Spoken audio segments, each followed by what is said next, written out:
We are doing something here in America that has never been done before, paraphrasing James Baldwin.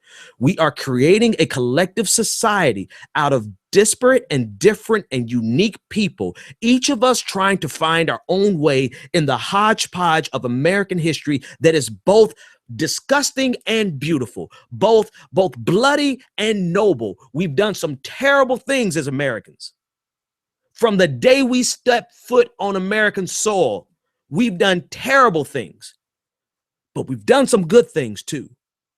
And so I am both proud to be Black as well as I'm proud to be American.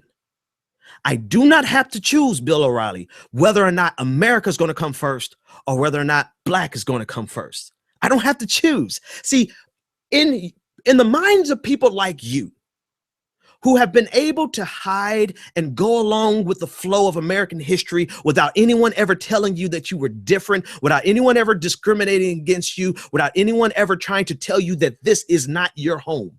In the minds of people like you cannot fathom the idea that we can be more and that we can be both. For you, it's a matter of, am I going to accept the whitewashed version of America?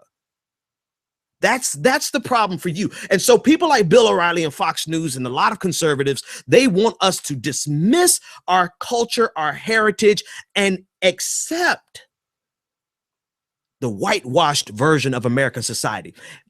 Here, let me break it down like this. The idea of the melting pot.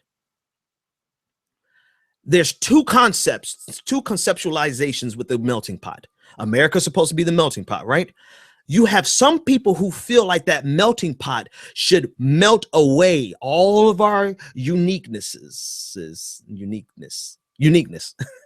have people who feel like that melting pot should purge us, and what comes out should be this ultra right-wing evangelical Christian version of America, this 1953 nuclear family version of America.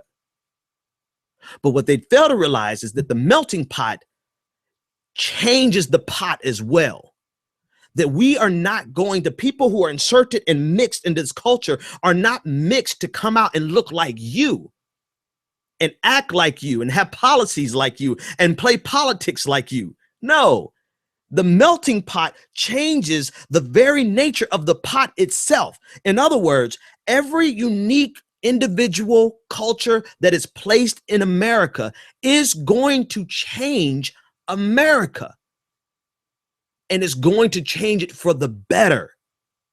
And so, no, the Hispanic person who comes here, the person who came in first or second, third generation from Haiti, the person who from different backgrounds, different religions, and different orientations, all of us are not put into this pot just so that we can pop out Bill O'Reilly's and Sean Hannity's.